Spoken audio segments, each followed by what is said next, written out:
আমরা শুধু পড়াশোনা করি তাই নয়, পড়াশোনার পাশাপাশি রান্না ও হাতের কাজও করতে পারি।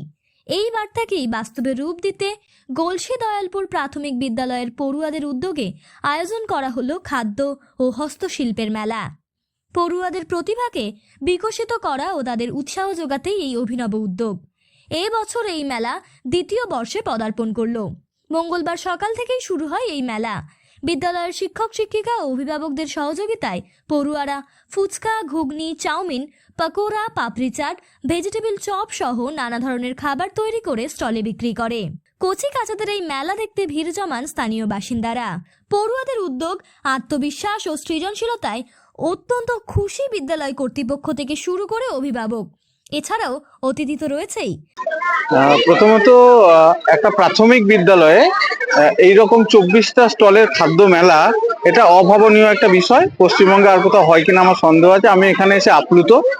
প্রথমত বাচ্চাদের এই প্রাথমিক শিক্ষা থেকেই যে সৃজনশীল যে চিন্তা ভাবনা এবং তার সঙ্গে যে সৃজনাত্মক যে জিনিস, তার যে বাজারজাতকরণ, এটা যে প্রাথমিক অবস্থাতে বাচ্চাদেরকে শেখানো যায়, তার একটা দৃষ্টান্ত কিন্তু এই প্রাথমিক বিদ্যালয় করে দেখাইছেন। আমি এই কারণে প্রাথমিক বিদ্যালয়ের প্রধান শিক্ষক এবং অন্যান্য শিক্ষকদেরকে ধন্যবাদ জানাবো।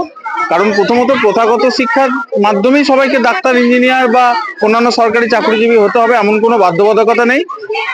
নিজস্ব জীবিকা অর্জনের জন্য বিভিন্ন রকম উপায় আমাদের বর্তমান পৃথিবীতে আছে এবং এই যে গ্লোবালাইজেশনের যুগ, যে কোনো নিজের সৃজনাত্মক প্রোডাক্ট, সেটা খাদ্যদ্রব্য হতে পারে বা অন্যান্য হস্তশিল্পজাত দ্রব্য হতে পারে, সেটা বাজারজাত করে একটা বিকল্প আয়ের সন্ধান করা যায়। সেটা ছাত্রবছর থেকে বাচ্চারা শিখবে।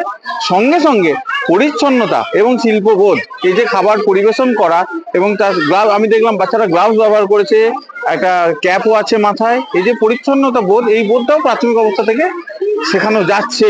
এই মেলার সাধুবাদ কামনা জানাই উদ্যোক্তাদের এবং আমি আশা করব যে আরো বিভিন্ন স্কুল এর দ্বারা অনুপ্রাণিত হয়ে নতুন নতুন ভাবে এই ধরনের প্রোগ্রাম করবে।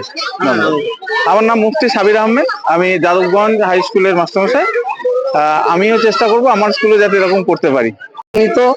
এবং সবচেয়ে বেশি ভালো লাগছে এই যে বাচ্চা বাচ্চা ছেলেগুলো যে কিছু করতে পারি, হ্যাঁ, আমাদের মধ্যেও যে কিছু করার মানসিকতা বা প্রবণতা আছে এবং তাদের সহযোগিতার জন্য এই যে গ্রামের মানুষ আপ্লুত হয়েছে, এটা সত্যি খুব ভালো লাগছে।